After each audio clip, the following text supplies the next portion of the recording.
Minneapolis legalizes gender-affirming healthcare for transgender community. Minneapolis Mayor Jacob Friday signed an executive order legalizing gender-affirming care for the transgender community. This happened just a month after the Ohio House of Representatives introduced a bill limiting medical care for transgender children under 18. The order defines, quote, gender-affirming health care, end quote, as all services, supplies, drug therapies, and other care that an individual may receive to support and affirm an individual's gender identity. The order contains several protection measures that protect gender-affirming care for the transgender community. These measures include not restricting access to gender-affirming healthcare, bans insurance exclusions for gender-affirming healthcare, requires coverage of gender-affirming healthcare by state Medicaid, and requires city personnel not to enforce laws of or respond to requests for information regarding gender-affirming care from other jurisdictions. In response to the order, City Council President Andrea Jenkins stated, "I am proud to support this executive order, especially in light of the anti-LGBTQ rhetoric and policies and hate crimes we are experiencing in our country and state right now. As we consider our work and our future at the City of Minneapolis, it's important to focus on intentional policies and practices, including demonstrating and stewarding safe access to gender-affirming healthcare. As we know, yesterday was World AIDS Day. Consider how different the impacts would have been had we addressed the healthcare needs of the LGBTQ community. The executive order puts us at the front of the curve instead of behind the ball." This is really good news. Does the article continue? Nope, that's the end of it. This is really, really good news. Minneapolis doing this really makes the city a lot more similar to the policies that we see here in Colorado. State Medicaid supports gender-affirming healthcare, even supports certain gender-affirming surgeries like orchiectomy, vaginoplasty, what's the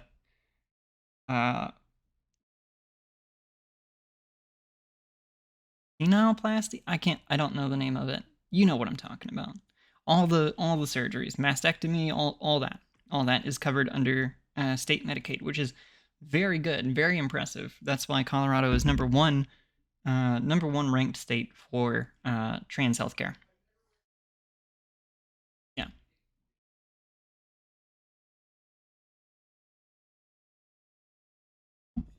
Yeah, I'm proud to live here. I am not leaving. I do not want to leave the state. I do not want to go live in a place that is lower on the tier with trans healthcare. I've had to I've spent almost the entire last month in and out of hospitals for various reasons, one of which was my surgery here. While I was in the hospital for the surgery, the night that I got out of surgery and was recovering in my room, one of the CNAs, Certified Nurses Assistants, one of the CNAs was extraordinarily transphobic.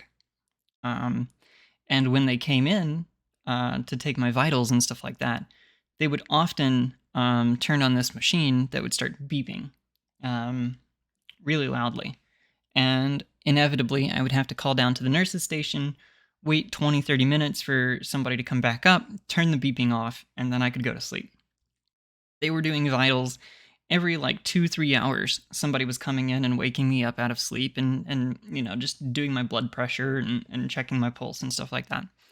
And multiple times, this particular CNA was openly just transphobic, using the wrong pronouns for me. I felt like definitely just wanted to cause me as much discomfort as possible. And in a city like Denver, which is where I had my surgery, almost unheard of. Right outside the hospital, the sidewalks are painted with the LGBTQ flag. There's a rainbow with the black and brown stripes on one side and the trans stripes on the other. And to have that kind of experience at a hospital where this is what your sidewalk looks like, was really mind-blowing for me. But I even had that CNA came by at like 3 and 4 in the morning. She came by my room, not to check my vitals, not to come in, not to say anything to me. But what she did do was open and slam my door shut as loud as possible. 3 times in the span of something like 20 minutes, she would come in and do that. And multiple times woke me up out of sleep just to slam my door and be an asshole to me. And so I spoke with the charge nurse. I spoke with the head nurse that night. And as a result, the lady was banned from coming back into my room. She wasn't allowed anywhere near my room. I received a different CNA to take my vitals.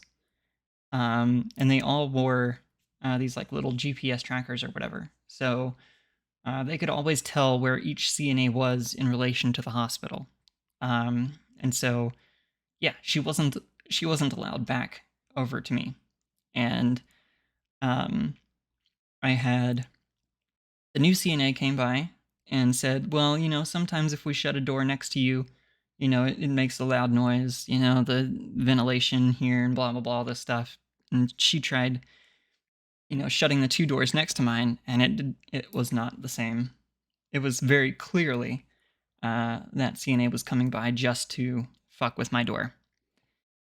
And so I had, that morning when the shift change happened, I was visited by every single nurse, every other single CNA from both shifts, from the previous night and the next morning. Everyone had heard about what happened.